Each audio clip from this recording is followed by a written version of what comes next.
Assalamualaikum warahmatullahi wabarakatuh. Waalaikumsalam warahmatullahi wabarakatuh. Alhamdulillahirabbil alamin. Allahumma shalli wa sallim wa barik ala sayyidina Maulana Muhammadin wa ala alihi washabihi ajmain. Amma ba'du. Yang sangat saya hormati putra guru saya, juga Wakil Gubernur Jawa Tengah Haji Taj Yassin MZ. Di sini beberapa yang ngurus ngaji, juga ngurus nasib. Ini jaga jarak saya, juga jaga jarak fisik, juga jaga jarak nasib ini. Semoga nasibnya juga ada jaraknya ini. Ini ada Pak Jaka, ada Pak Ramdan, ada Pak siapa ini? Fadlilan itu ya, ada Pak Wahyu, ada Pak Asep. Teman-teman Grab yang datang secara langsung. Ini ngaji, minta ngaji apa ini? Penyembuh lara Pak, supaya 21 nggak boleh menyerah ya. Nyari tok apa ketemu? Oh. Itu jargonnya keliru. Kalau mencari nafkah itu mencari itu udah harus ketemu. Jadi akhirnya nyari terus gak ketemu. Yang benar itu mencari nafkah apa menemukan nafkah? Mencari nafkah apa menemukan nafkah? Kalau nyari tok gak ketemu. Kadang ketemu. Oh. Setelah ketemu dipakai istri atau dipakai yang lain? Istri. Setelah ketemu dipakai keluarga. Oh. Yang berapa? Enggak, maksudnya yang dipakai keluarga itu berapa persennya? Kalau yang takut istri 100%.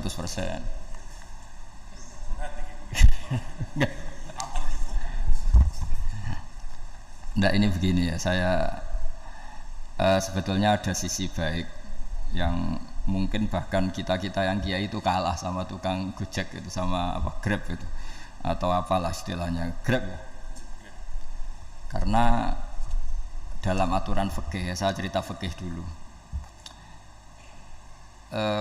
Seseorang itu sebaiknya sholat itu berganti-ganti tempat supaya saksinya itu banyak. Dari di bab ini kita yang ulama, yang wali aja kira-kira kalah ya. Karena saksi saya monoton naruhan, kamu di mana-mana jadi saksi kamu. Di mana-mana ingat Allah, ingat pekerjaan, sholat di mana-mana. Jadi saksinya itu lebih banyak. Cuma efek negatifnya kalau kamu maksiat, saksinya juga banyak ya. Pojok ini menyaksikan gang ini, menyaksikan gang itu, menyaksikan ini. Saya cerita sedikit tentang ibadatu hadil ummah. Nanti saya bacakan teksnya. Di antara kebaikan umat ini adalah jalan-jalan itu termasuk ibadah. Makanya sering ada ayat fasiru fil ardi. Jadi supaya sering jalan-jalan. Jadi ini sudah jalan-jalan masih nyari apa? Nafkah. Kadang-kadang ya dapat macam-macam. Yang soleh ya dapat ibadah, yang enggak soleh ya dapat macam-macam lah. Tapi saya cerita yang soleh lah, yang enggak soleh itu enggak boleh dibicarakan ya. Ya. Saya ini lama di Jogja, ya tahulah kelakuannya orang-orang yang baik maupun yang setengah baik sampai. Ya semoga yang baik dilipat gandakan pahalanya, yang enggak baik diampuni. Tapi saya cerita sedikit.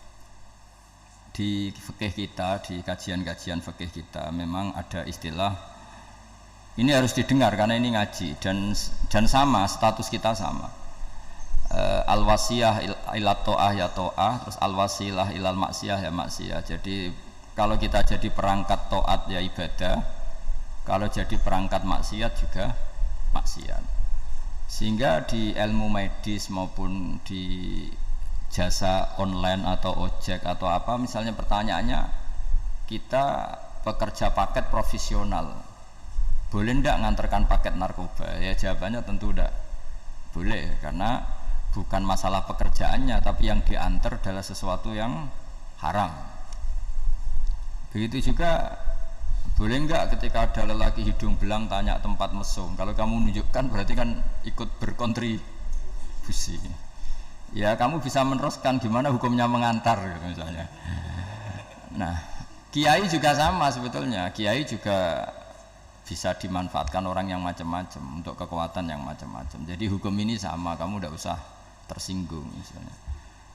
Kalau di fikih biasanya disebutkan menjual pedang pada begal juga enggak boleh karena digunakan yang tidak baik.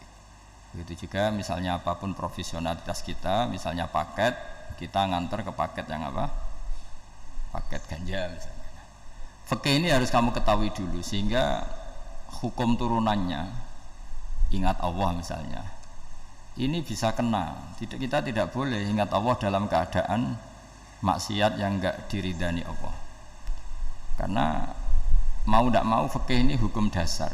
Sholat pun bisa kena semprit. Misalnya kita sholat karena tugas, bukan karena lillahi ta'ala. Makanya dulu itu ada guyonan Mas Wahyu itu, ada imam dari masjid besar di negara sebelah, tidak perlu saya sebutkan negaranya. Itu cerita imamnya itu digaji 100 juta per bulan, datang ke Surabaya gitu. Muadzinnya itu digaji 75 juta, keren. Terus ngerti imam di Indonesia naik ontel, sudah watok naik ontel, nggak ada yang gaji, musolanya jelek, terus sudah ada jepit, ada dia kerasan di musola karena sering dimaki-maki istrinya, sudah. Jadi itikafnya itu ya sambil menghindar itu, bukan. Makanya banyak masjid Indonesia itu banyak yang itikaf itu, karena di rumah ada betah, sudah diomelin, nggak ada AC-nya. Sekarang masjid banyak AC-nya kan. Kamar mandinya juga gitu, di rumah sama di masjid bagus. Di masjid. Makanya pengurus masjid yang daerah-daerah sini sering cerita ke kita, kudune ngising ning omah Gus, mlayune mara masjid karena itu cerita. Indonesia itu negara yang enggak bener katanya. Imam dan muadzin tidak digaji. Terus dia cerita-cerita kebaikan negaranya dan buruknya negara kita. Lama-lama kiai itu mangkel. Kiai Indonesia itu kan cerdas-cerdas, meskipun jarang yang kaya tapi cerdas-cerdas. Dia muji negara. Kalahnya itu dibeginiin sama Kiai Indonesia. Makanya kamu sholat terus ya, takut potong gaji. Artinya kalau dia jadi imam karena digaji, efeknya adalah dia kalau bolos itu takut nanti kan dipotong gaji. Lama-lama kalau sering bolos di PHK gitu. Artinya luar biasa Indonesia, imam itu tidak ada yang gaji tapi semuanya sholat istiqomah. Berarti kita ini top, datang ke masjid jadi imam tanpa ada yang gaji. Top mana? Top Indonesia. Semenjak itu si imam ini tidak pernah cerita kebaikan negaranya karena gaji imam. Indonesia dalam bernegara selalu begitu. Ketika kita tidak punya solusi transportasi, ada saja pihak-pihak swasta atau investor yang ingin menanamkan modal di investasi Grab dan sebagainya. Tapi saya tetap sebagai kiai mengingatkan status hukum fikihnya. Kenapa saya harus cerita itu? Karena fikih ini harus selesai dulu. Saya ulang lagi, fikih ini harus selesai dulu. Misalnya nganterin orang yang mau transaksi narkoba atau transaksi maksiat, atau tapi yang yakin. Kalau tidak yakin memang tidak haram. Tapi kalau yakin itu memang kamu tahu benar-benar iyalah kira-kira gitu. Supaya taat itu ada di semua kehidupan, sehingga nanti Indonesia kalau semuanya begini kan, yang cari sarana maksiat itu bahkan sekedar transportasi aja susah karena semuanya tidak mau. Misalnya paket juga gitu, yang mau ngedarkan narkoba kesulitan karena semua yang jasa paket tidak mau gitu. Begitu seterusnya, sehingga negara ini kita bantu bahwa awal ketidakbaikan di semua negara itu pasti karena maksiat. Maksiat itu mengganggu. Orang geger sama istri ya karena maksiat. Terus banyak kecelakaan itu rata-rata kata Pak Polisi juga karena maksiat. Jadi orang overdosis atau dalam keadaan mabuk nyupir. Terbesar kecelakaan itu jarang karena ngantuk. Terbesar masih karena pengaruh apa? Narkoba. Pembunuhan juga sama. Orang Indonesia itu mudah sekali memaafkan temannya, tetangganya. Tapi kalau sudah efek dari narkoba, bunuh itu jadi mudah itu jadi. Nah, Anda juga harus fair, jangan. Tapi yang penting saya profesional nganter, gitu. Nggak mau tahu dia latar. Meskipun kita tidak boleh neliti orang ya, nggak boleh tajasus, nggak boleh neliti ini. Tapi yang jelas kamu tahu, saya ulang, yang jelas kamu tahu ya harus dihindari, karena memang di semua profesi pekerjaan tuh utamanya kata Rasulullah SAW itu memperhatikan halal haramnya. Tapi ya saya ulang lagi, tidak boleh sok suci, tidak boleh tajassus, tidak boleh neliti orang lain. Tapi kalau yang jelas-jelas untuk maksiat maka harus kita hindari. Termasuk masjid sekalipun. Dulu zaman Nabi itu ada masjid namanya Masjid Diror, untuk memecah konsentrasi sahabat. Sahabat itu begitu mencintai Nabi, mencintai Rasulullah. Ada orang kafir pinter, orang munafik pinter. Ini Muhammad harus ditandingi. Cara nandingi Muhammad jangan pakai dangdutan, jangan pakai bar, tapi pakai masjid. Karena ini suasananya kesannya bagus. Dibikin masjid tandingan supaya orang tidak ke Muhammad semua, tapi ke masjid ini. Ini pikirannya orang munafik. Artinya jangan kira terus masjid bebas hukum, ya enggak juga. Masjid juga bisa kena semprit, karena ini mendirikannya untuk bikin apa? Tandingan, untuk bikin masjid diror, kalau istilahnya Quran masjid diror. Semua sarana kebaikan juga gitu. Yayasan yatim piatu juga kena hukum, pondok juga kena hukum, semuanya kena hukum. Ada orang ingin jadi kiai padahal tidak pernah ngaji, terus bikin pondok. Akhirnya dia dipanggil Pak Yai, anaknya dipanggil Gus, padahal najis saja tidak tahu. Itu kan kasihan umat, akhirnya ada penyelewengan. Jadi semuanya kena hukum. Jadi Anda jangan tersinggung ketika saya cerita fikih untuk para teman-teman yang di Grab, karena memang semuanya kena hukum, bukan ya. Mesra dengan istri juga kena hukum. Orang terlalu mesra dengan istrinya pasti ibunya terlantar, karena menuruti bojoe dan nuruti ibuke gitu. Kalau nuruti ibuke istrinya yang terlantar. Yang loyal sama teman ya istrinya terlantar. Yang takut istri temannya terlantar. Jadi itu semuanya kena hukum tanpa terkecuali. Nah, saya cerita sedikit tentang sholat, karena orang-orang Grab ini banyak yang sholat, kemudian harus cepat-cepat.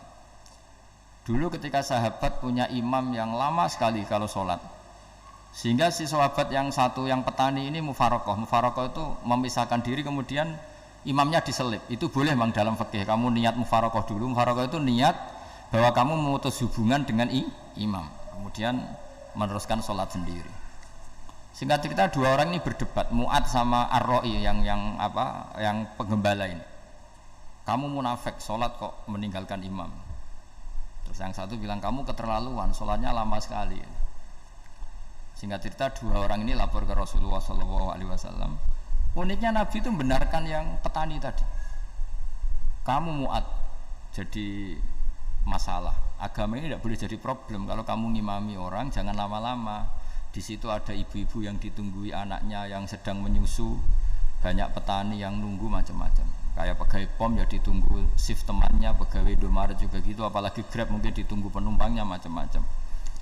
Sehingga kebaikannya teman-teman yang kerja serabutan begini juga bergantung kebaikan imam tadi. Kalau sholat itu tidak boleh lama-lama, apalagi wiridan, sholatnya aja nggak boleh lama-lama, apalagi wiridannya.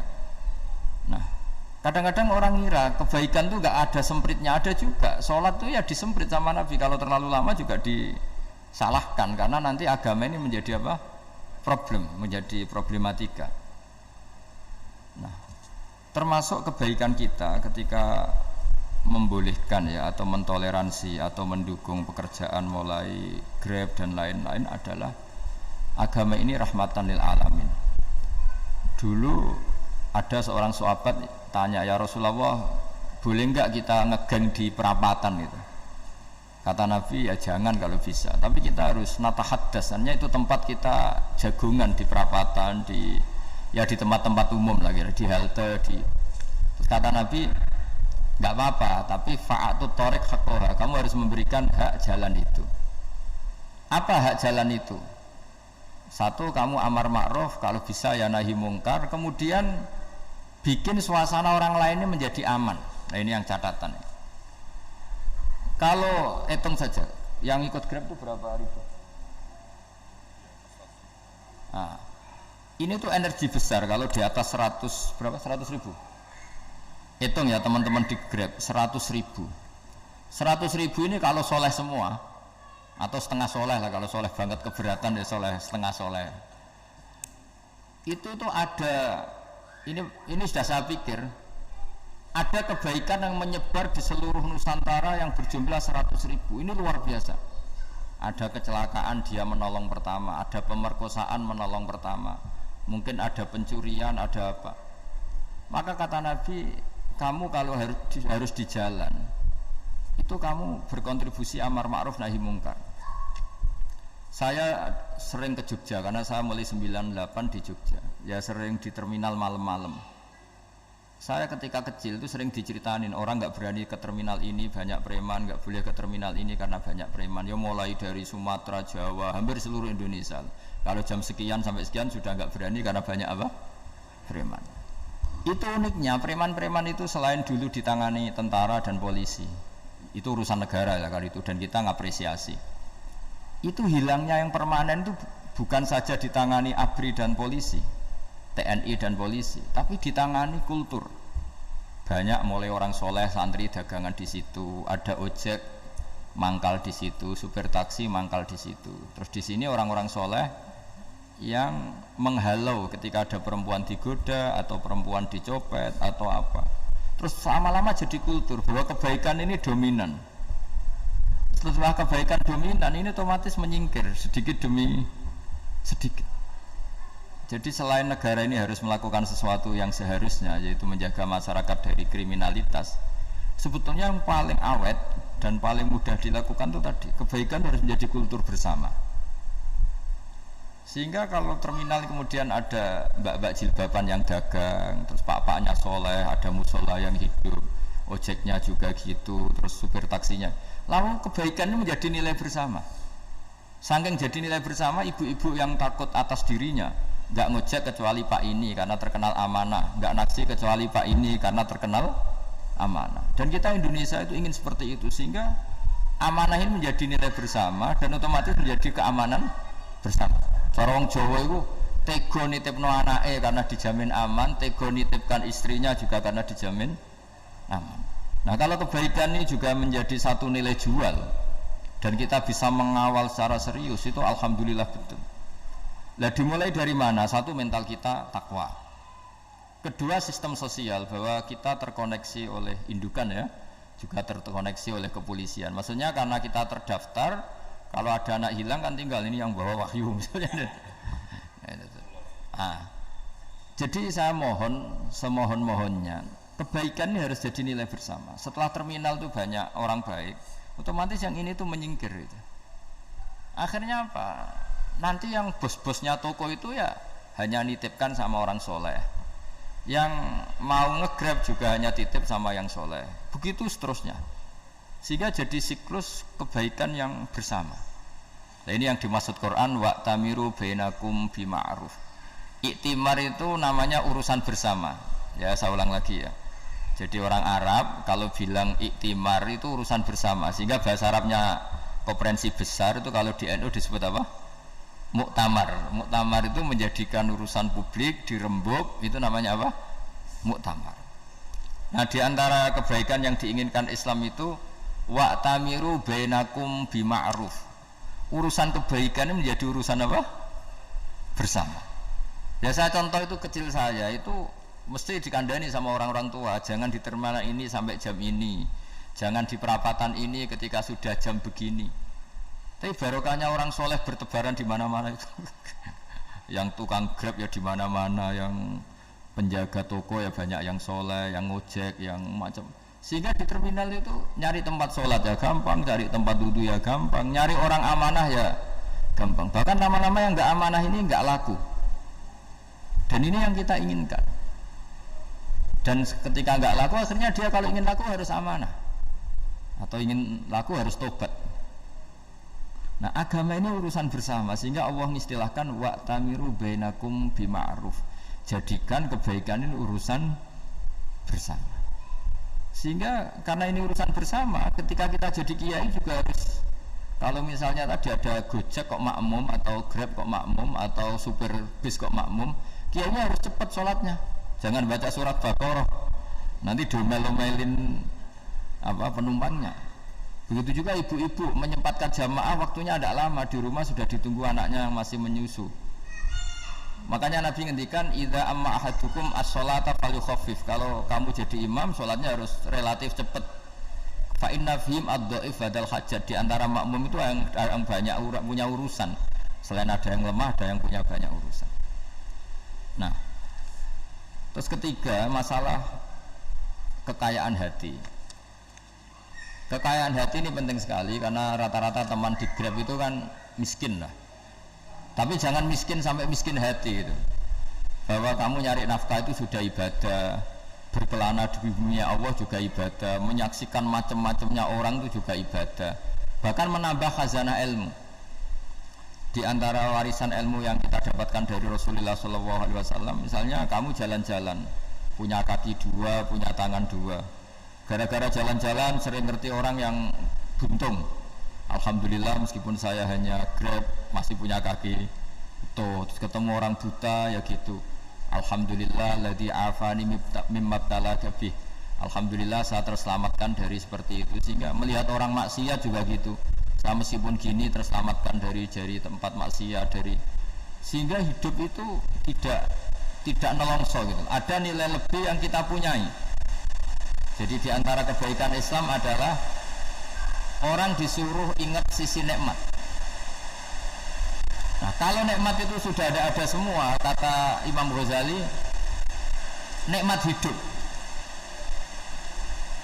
Kata Imam Ghazali, jika nggak ada kenikmatan yang Anda punyai, kamu datang ke kuburan. Disuruh datang ke kuburan. Dan kamu bilang begini, kenikmatan kembali ke dunia adalah kenikmatan yang diinginkan mulai yang mati zaman Nabi Adam sampai kiamat. Jadi kalau Fir'aun yang pernah jadi raja, Namrud, semuanya, bahkan orang-orang soleh sekalipun, kalau kamu tanya keinginan terbaiknya apa? Ingin kembali hidup untuk membenahi kesalahannya zaman hidup. Artinya apa? Kehidupan yang kita miliki sekarang adalah kenikmatan yang dirindukan mulai yang mati zaman Nabi Adam sampai kiamat. Maknanya apa? Kita punya kenikmatan yang luar biasa karena kenikmatan yang dirindukan oleh orang yang sudah mati mulai dulu sampai sekarang. Apapun masalah hidup Anda ini punya kenikmatan yang enggak tertandingi, yaitu namanya hidup. Barokahnya hidup itu kita bisa tobat. Setidaknya ingin tobat. Kalau nggak bisa tobat, ingin tobat. Makanya di Indonesia itu banyak nyuwun sewu, banyak maling yang anaknya itu soleh, karena kalau ngandani anaknya tetap gini, wes le bapak tok sing lakoni ku ojo, bapak tok yang alami ini kamu jangan. Banyak di Indonesia orang nggak bisa baca Quran, anaknya hafid, karena setiap bodoh itu tidak diwariskan. Wes le bapak tok sing bodoh ku ojo bodoh. Mungkin teman-teman di Grab juga gitu, wes bapak tok cung sing nasi pengen ku ojo. Jadi kebaikan begini itu akan terus menerus diwariskan. Sehingga banyak orang nggak tamat SD anaknya dosen, nggak tamat SMP anaknya dekan. Karena setiap dari kita itu cita-cita kebaikannya menurun ke anak cucunya, keburukannya berhenti di dia. Cara wong Jawa itu bapak tok sing nglakoni. Nah, di sini saya jelaskan tentang kekayaan rohani. Jadi saya mohon ketika Anda jalan-jalan nganter penumpang itu harus sering muji Allah Subhanahu wa taala. Ya, saya bacakan ayatnya, at-taibunal abidunal hamidun. Orang baik itu yang tobat, yang ahli ibadah. Di antara definisinya itu as-saihun, yang sering jalan-jalan. Siyakha itu jalan-jalan. Jadi orang paling bejo sak dunia itu sampai harus jalan-jalan ibadah dapat uang. Tapi syaratnya ibadah. Sekali udah ibadah dapatnya masalah kan? Sering gonjekkan orang cantik terus ingat istrinya tidak cantik. Sering gonjekkan orang yang sopan, yang santun terus ingat andekan ini istri saya di rumah rewel gitu. Jadi kalau kamu tidak taat itu adanya penyesalan.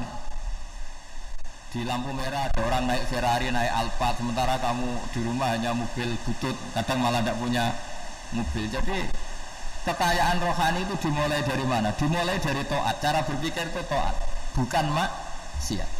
Sekali Anda cara berpikir maksiat, maka adanya hanya penyesalan. Semakin pengalaman di luar, semakin penyesalan. Karena di luar sana banyak orang yang dapat nikmat yang lebih dari Anda. Tapi sekali Anda taat, kamu akan mensyukuri apa yang Anda miliki dan tidak pernah ingin sama yang dimiliki orang lain. Sehingga orang-orang yang sering pergi itu sama Allah dipuji. Jadi tidak ada nabi kecuali di antara ibadahnya itu jalan-jalan. Fasiru fil ardi. Sehingga semua nabi itu mesti pernah melakukan perjalanan internasional. Rasulullah Muhammad SAW pernah jalan-jalan sampai ke Syam, padahal beliau orang Mekah. Nabi Ibrahim yang orang Syam pernah perjalanan sampai ke Mekah. Karena di antara kearifan itu ya dimulai dari apa? Jalan-jalan tadi. Kamu ngerti orang yang macam-macam. Makanya di antara kebaikan umatku kata Nabi itu siyaha fil ard, sering berkelana. Tapi tentu untuk mengambil pelajaran. At-taibun al-abidun al-hamidun as-saihun. Nah, agama mensupport itu. Sehingga kata Nabi, jika ada orang kok sholat qobliyah, ba'diyah semuanya di masjid, sama Nabi ditegur, la taj'alu buyutakum kuburan, rumah kamu jangan jadikan kuburan, harus dapat jatah apa? Sholat. Kata ulama, kalau ada orang sering sholat di satu titik, itu ditegur, kamu harus ganti titik yang lain supaya saksi bahwa kamu di bumi sholat itu banyak. Jadi kita ya punya nilai positif juga tentang apa? Karena kita sering siyaha, kalau bahasa Arabnya itu sering keluyuran, saksi kita kebaikan juga banyak. Tapi pesan saya paling pokok tadi ya, jadikan komunitas kebaikan itu punya nilai jual. Syukur-syukur fid dunya hasanah wa fil akhirati hasanah. Ya kita bersyukurlah di Indonesia itu. Saya masih ingat kecil saya itu ya sekitar saya umur 15-14 tahun. Setiap mau pergi itu pesannya orang-orang yang sering pergi itu jangan masuk terminal jam ini di perapatan ini, karena yang namanya preman itu dulu dominan. Sekarang sampai jam 2 ada orang pakai jilbab, kadang ya orang pakai peci, yang nggak pakai peci pun ke musola terus. Yes, pokoknya kebaikan itu jadi komunitas dan jadi nilai jual. Bahkan tadi misalnya ibu-ibu yang pergi malam itu kan mesti ada orang-orang yang jadi langganannya karena terkenal apa? Amanah. Yang dititipi anak juga pilih orang yang terkenal apa? Amanah.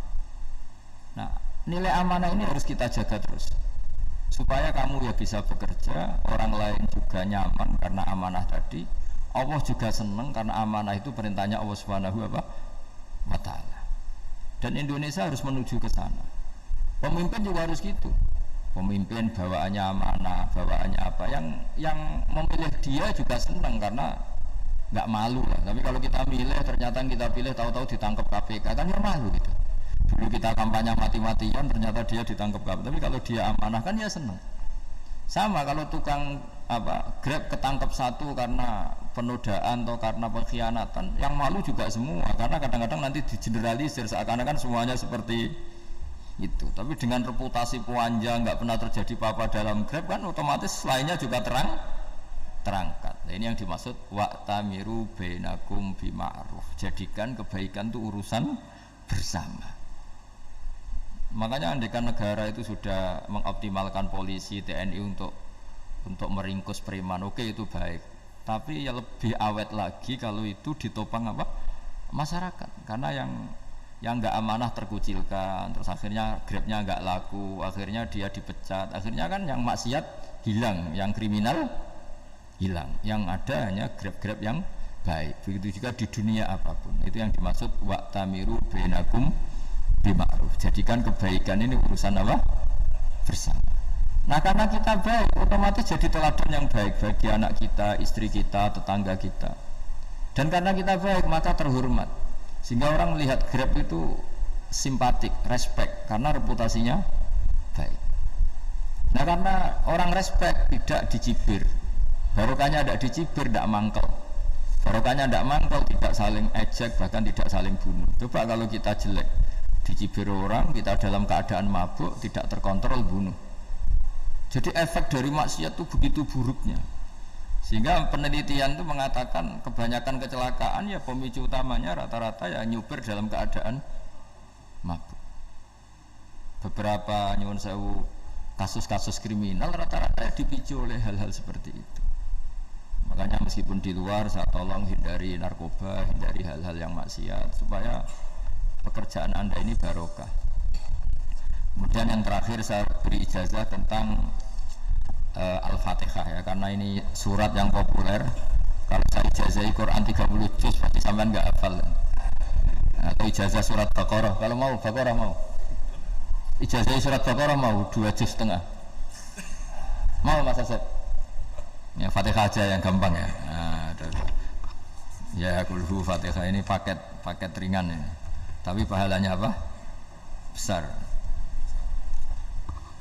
Ini beda ya, artinya selama ini mungkin Anda baca tapi monoton ya. Tapi ini saya bacakan teks aslinya tentang istilahnya itu mazaya itu kelebihannya Fatihah. Saya baca Arabnya dulu, nanti ini terakhir ya, ijazah tadi kan saran-saran umum tentang sosial ya, pokoknya jadikan kebaikan itu punya nilai sosial yang baik lah. Jadi nanti orang yang nggak amanah nggak laku ya, calon bupati, gubernur, presiden yang nggak amanah juga nggak laku. Begitu juga kiai yang tidak amanah juga nggak laku, suami yang nggak amanah juga nggak laku, istri yang nggak amanah juga. Sehingga kebaikan ini jadi nilai sosial yang dalam tanda kutip sudah keniscayaan ya. Yang diinginkan Allah itu seperti itu, bukan kebaikan yang dipaksakan karena kekuatan negara. Maksudnya kalau bisa kebaikan itu tidak usah dipaksakan, memang satu apa ya, sudah satu kebutuhan. Tak cerita-cerita di negara maju itu, bahkan apapun jatuh itu nggak ada yang ngambil apa itu. Makanya gambarannya Mekah Medina kan gitu kan, barang jatuh nggak ada yang berani apa ngambil itu, saking sudah jadi sistem. Sehingga banyak negara di Eropa itu yang sampai nggak punya tentara, nggak punya polisi karena kebaikan itu sudah. Nah kita kan masih capek, polisinya aja capek apalagi masyarakatnya, karena ya apa ya, kebaikan itu belum jadi nilai apa bersama. Nah kita selain ditopang negara, ada polisi, ada tentara, itu kita usahakan kebaikan itu jadi nilai apa bersama. Tadi wa'tamiru bainakum bima'ruf. Dan kita punya reputasi yang bagus dalam bab ini. Saya masih ingat kecil saya itu yang jilbaban hanya keluarga kiai. Sekarang rata-rata masyarakat itu jilbaban. Dulu yang sekolah SMP, SMA itu jilbaban kadang dulu malah dilarang ya, harus sama seperti itu seragamnya. Sekarang sudah boleh dan nyaman. Lama-lama yang dapat simpatik ya yang pakai pakaian model tertutup seperti itu. Lama-lama gampangane cara wong golek mantu ya golek yang seperti itu daripada yang bodoh. Lama-lama jadi nilai bersama. Ya ingin saya seperti itulah. Di terminal juga sama. Orang mau makan cari warung yang kelihatan ada ayat kursinya, pakai jilbab atau paling enggak dia enggak mungkin lah nyuguhkan yang tiren atau yang haram. Akan ada garansi sosial, ada apa? Ada garansi apa? Sosial dengan penampilan yang soleh itu kan. Masa iya nyuguhkan oplosan babi gitu misalnya itu. Jadi nilai sosial itu harus ya tadi harus benar-benar jadi nilai yang, sehingga negara biar gak capek-capek itu. Polisi juga gak capek kan karena tugasnya corong Jawa mau ngawat-ngawati tok, tapi sudah tidak perlu tegang karena kebaikan sudah jadi nilai apa bersama. Ingat-ingat ya ayatnya tadi wa'tamiru bainakum bima'ruf. Jadi kebaikan itu harus jadi nilai bersama. Iktimar itu menjadi urusan bersama. Makanya kalau kita rapat besar disebut apa? Muktamar. Muktamar itu urusan bersama. Ya tadi imamnya sholat juga menopang Gojek karena enggak lama-lama nopang Grab, nopang Kernet, nopang penjaga Indomaret, penjaga bensin, pom bensin. Nah dia hanya punya waktu 5 menit terus imamnya baca Baqarah. Iya imamnya mursyid, mungkin dia tambah lama tambah dapat aplaus dari muhibbinnya, tapi makmumnya dia tambah lama tambah dapat penghormatan dari pecintanya, tapi kitanya wah khusyuk wali kan, dia dapat status naik lah. Kita yang sudah tidak ikut jadi wali diganggu apa pekerjaannya. Kalau ada imam seperti itu sampai mufarokoh saja, niat ya Allah sampai sini saja saya makmum orang itu, silakan orang itu punya urusan sendiri dengan jenengan, ya sudah atau salib saja apa ya, itu boleh. Kalau dalam fikih namanya apa mufarokoh. Mufarokoh itu niat, tapi kamu jangan langsung selonong mufarokoh, niat dulu pamit sama Allah bahwa sekarang mau mufarokoh. Tapi ya jadi sholat yang aneh kan, imamnya masih rukuk, kamu terus sujud, terus apa-apa selesai ya. Mungkin dalam pandangan itu orang lain ini maksudnya makmum gimana ini kok begini. Tapi sudahlah Allah Maha tahu. Insya Allah dimaklumi. Ya saya baca tentang Fatihah. Fatihah ya, karena sampean pasti sering baca Fatihah. Supaya sekaligus jadi jimat lah gitu. Jadi kalau kamu sering di jalan-jalan yang mungkin sepi atau mungkin kan tidak semua teman Grab itu nasibnya bagus yang di Semarang Jogja. Mungkin yang di Kalimantan di Papua kan ada yang 10 kilo gak ketemu rumah, ya kan? Yang lihat di TV-TV itu kan kasihan kan, sudah 10 kilo gak ketemu rumah, penumpangnya kewekar preman tuh kan, ini makan orang enggak kan gitu. Kan ujiannya dua, kalau penumpangnya cantik dia kecoba syahwat, kalau preman takut, jadi orang itu selalu ujian itu. Sing sedengan itu kan jarang orang itu. Jadi kalau penumpangnya perempuan cantik ujiannya itu syahwat, kalau preman ujiannya ketakutan. Kalau orang yang lemah bawa uang ujiannya kamu ingin garong. Jadi hidup itu memang semuanya ujian. Liyabluwakum ayyukum ahsanu amala. Makanya saya sering ditanya oleh teman-teman, Gus, nah ujiannya kenal wong wedok elek piye? Sama. Kenal wong ayu ujiane syahwat, kenal wong elek ujiane ngenyek, itu sama-sama dosa. Syahwat ya dosa, ngenyek juga dosa. Wah elek keriting untune metu ya dosa, ngomong gitu. Kadang-kadang orang berpikir enak kancanan wong elek enggak dosa. Kata siapa kancanan wong elek itu ya dosa karena bawaannya ngenyek. Ngenyek itu menyepelekan itu. Makanya saya itu ya enggak mau berteman sampean. Nanti kan bawaannya ngenyek atau seneng ya enggak tahu saya. Ya sudah ada takdir saja kalau ketemu ya tak ulang ngaji gitu. Tapi ini ngaji terakhir, setelah ini ngaji biasa aja, enggak usah resmi gini. Ngaji kok resmi aneh. Pokoknya nanti suatu saat kalau pandemi sudah berlalu saya akan ngaji Rebone, lalu ini ngaji. Ini ngaji yang kurang bagus karena ngatur kiai kurang berkah ini. Nanti tapi ya lumayan lah masih mau ngaji. Ngaji kok tanggal ini jam ini. Sekarang suatu saat kamu tak panggil, Mas Wahyu datang ke sini jam ini tidak mesti bisa. Mungkin pas ada acara apa, maaf ke sini pas ngecek pas apa. Gitu. Jadi ya sudah tapi tak maafkan enggak apa-apa. Takdir ya. Tak bacakan supaya sampean tahu keramatnya bismillah. Nah sebelum saya bacakan bismillah Fatihah tak beritahu tentang ilmu tafsirnya karena ini penting sekali. Fatihah itu dawuhnya Allah, tentu itu dawuhnya Allah. Saya ulang lagi itu kalam Allah. Tapi yang sudah diberikan kesampaian ke kita semua. Sehingga seakan-akan itu menjadi dawuhnya kita ke Allah. Jangan salah loh ya. Fatihah itu dawuh Allah tapi sudah diberikan ke kita. Sehingga posisi kita itu yang punya itu. Nah kenapa ini perlu dijelaskan? Karena nanti ada kalimat iyyaka na'budu wa iyyaka nasta'in. Kalau itu masih kalam Allah, berarti Allah ngomong ke kamu, ngendikan ke kamu, kepadamu aku menyembah. Masa Allah menyembah kamu? Nah, sehingga ilmu tafsir itu menyelesaikan itu dulu ya. Saya ulang lagi ya, sebelum sampean sering baca Fatihah, aku yakin ya sering baca. Tapi barokahnya tidak paham itu tidak pernah janggal. Enggak paham itu ya penting supaya tidak iskal, tidak janggal. Sebetulnya di kalimat itu ada yang janggal. Kalau Fatihah itu kalimatnya Allah atau kalam Allah, bagaimana dengan kata-kata iyyaka na'budu? Masa Allah ngendikan ke kita, kepadamu kami menyembah. Masa Allah menyembah kita?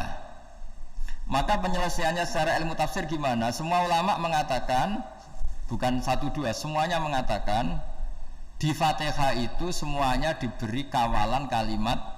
Saya ulang lagi ya, di Fatihah itu semuanya diberi awalan kalimat qulu, katakan wahai hambaku begini. Ya, katakan wahai hambaku begini. Nah, begini ini pelajaran dari Allah yang sudah diberikan ke kita. Terus kita mengatakan bismillahirrahmanirrahim, alhamdulillahirabbil, termasuk kita mengatakan iyyaka na'budu wa iyyaka nasta'in. Jangan bayangkan Allah ngendikan ke kita. Kalau Allah ngendikan kita berarti gini, hei Wahyu, ihdinas siratal mustaqim, tunjukkan saya jalan yang benar. Nah nanti kamu terus, ya Allah, Anda aja minta petolong saya minta tolong siapa kan, jadi panjang kan. Ya saya ulang lagi ya, jadi itu di Ulumul Quran diterangkan gimana sebelum baca Fatihah ya. Fatihah itu kalamullah, ngendikane Allah, tapi yang sudah diajarkan ke kita dan sudah milik kita, sehingga kalimat itu menjadi milik kita. Tapi ya kalamullah, tetap kalamullah, tapi sudah menjadi milik kita.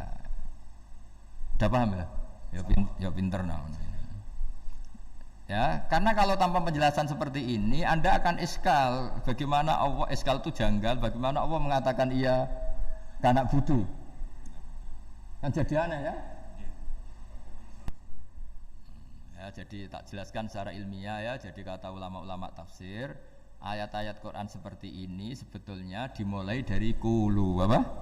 Meskipun enggak dilafatkan.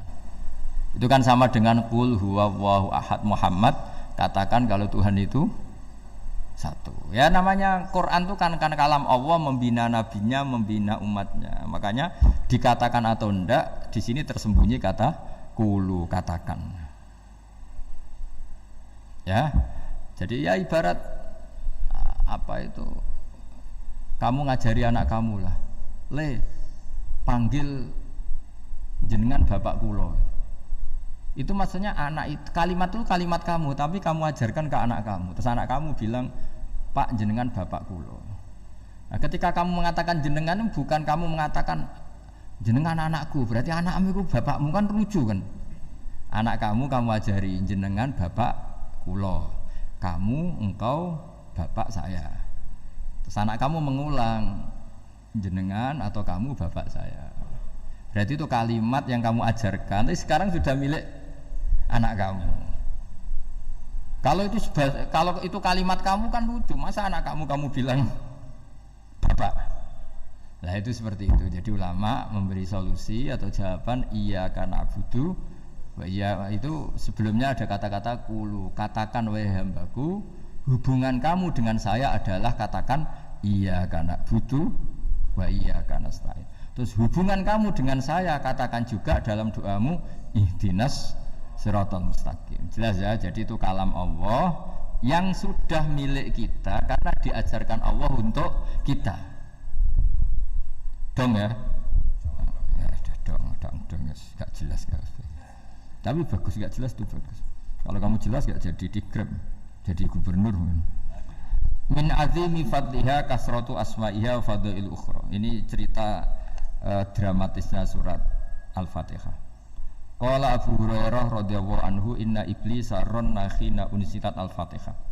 Jadi iblis itu begitu kesakitan.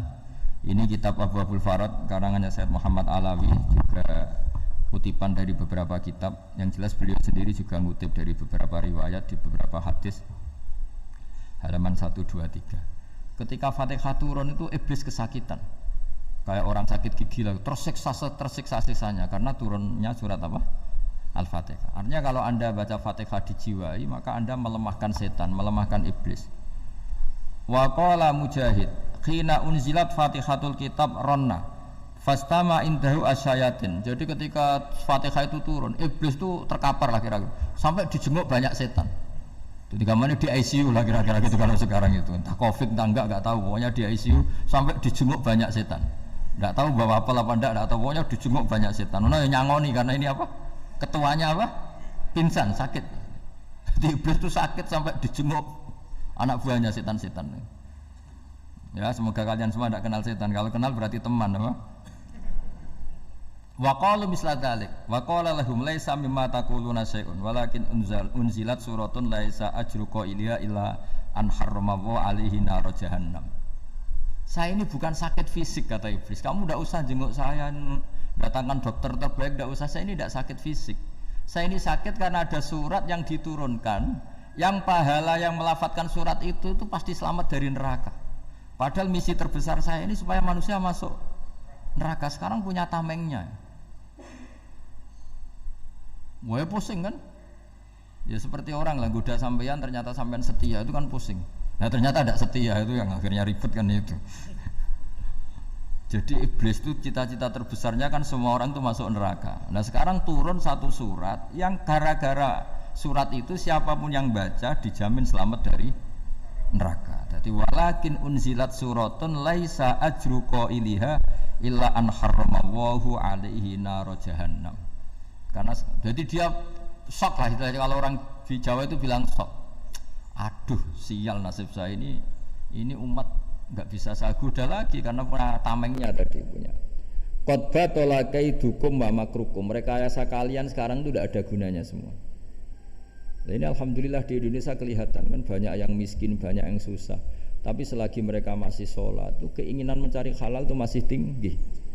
Kayak apa kita di tengah kota, jauh dari anak istri, jauh dari tetangga. Biasanya kalau orang jauh dari anak istri tetangga kan sakar PDW. Tapi yang soleh masih banyak, sudah jauh dari keluarga tetap lurus. Loh kalau yang dekat lurus kan wajar, konangan wong akeh gitu. Ini sudah jauh masih lurus. Nah ini nggak lepas dari barokahnya surat apa? Surat Fatihah tadi. Jadi karena ada surat yang menjamin pelafalnya atau qailiha